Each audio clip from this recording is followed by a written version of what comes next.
Hey everybody, it's Chris Reed here, and I want to talk to you today about a fire falling in the midst of famine. In 1 Kings chapter 18, check it out. Elijah confronted 850 false prophets of Baal, and he had this showdown on Mount Carmel, and the contest was for all the people to see who was the true God. He was proving his faith. And he said, let the God that answers by fire, let him be God. Now, can you imagine? 3.5 years they had been in the famine. The rains had shut up in the heavens, and 3.5 years of famine. Now, famine is really lack. It is poverty. It's when needs are not being met. And maybe you're in a spiritual famine today where there's needs that need to be met, where there's lack and there's not an abundance. And it's been 3.5 years since you've seen divine intervention. Well, Elijah broke the monotony that day with divine intervention on Mount Carmel when the fire fell. The odds were stacked against Elijah 850 to 1. Think about that kind of an uphill battle. Think about that kind of odds stacked against you. That doesn't balance out. That doesn't weigh the scales. 850 to 1. But well, you know, Elijah, when you've got God on your side, it doesn't matter who's against you. It may be you and God against 850, but if you've got God, he balances out the scales and tips you over the scales. But Elijah tells him to do something. He says, all right, if we're going to see a move of God, if we're going to see an outpouring of fire, then we have got, or I've got, to create a platform, an atmosphere, and an environment for the fire to fall on. The fire doesn't just fall anywhere. It falls when a platform or an environment is created. Now here's what he said. He said, I'm going to get a bullock, you get a bullock. That represents sacrifice. I'm going to build an altar, you're going to build an altar. That represents prayer. That represents an altar. And the God that answers by fire, let him be God. Now remember, 3.5 years of famine, lack, not getting what they needed. And the Bible says that Elijah built the altar, laid the sacrifice, and you know that he was just really creating an environment, a platform, an atmosphere for God to work in, for God to fall on. And so must we. If we want the fire to fall, we've got to create a platform, an environment for fire to fall on, because that's where the fire fell. And if you're not creating an environment, the fire won't fall. He created a platform, an altar, so to speak, a platform of prayer. When the altar is built and the sacrifice is laid, you're creating an altar or a platform for the fire to fall. Now, some folks might look and say, well, how do I create an altar? That's prayer. How do I create a sacrifice? We've got to live as Christians sacrificially.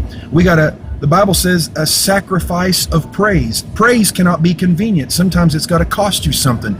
That's a sacrifice. Our giving cannot be convenient giving. It's got to be sacrificial giving. Our lifestyle has got to be sacrificial. It's got to cost you something. It cannot be convenient Christianity. I think the Apostle Paul said it like this. He said, present your bodies a living sacrifice, holy and acceptable. So are you living and worshiping and giving and praying sacrificially or conveniently? So when the sacrifice is there and the altar is there was one ingredient missing. Elijah. Now remember, in a time of famine, he says, pour 4 barrels of water there in 1 Kings 18. He says, but that's not enough, pour 4 more. And that's not enough, pour 4 more. 3 times he poured 4 barrels of water. Why? Well, if you know anything about fire and water are not compatible. He poured and saturated a wood altar that he wanted fire to fall on with 12 barrels of water. Now why? Do you waste? You talk about faith now. Wasting 12 barrels of water in a time of 3.5 years of famine, that is a bold statement of faith and trust in God. But Elijah, why would you do that? I'll tell you why. Because if you've got a God that can rain down fire from heaven, why do you got to worry about replacing 12 barrels of water?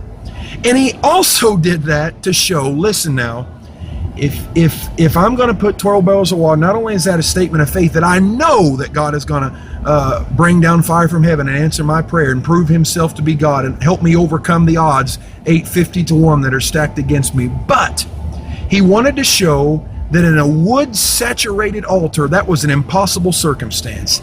That was a difficult circumstance, but God specializes that. And Elijah was showing fire can fall on this wood-saturated altar because my God does not need an advantage to work in. He can work in disadvantaged situations. He don't need a head start. He don't need a leg up. He don't need a kickstart. Fire can fall on a 12-barrel water saturated wood altar because God is showing us He can work in disadvantaged situations.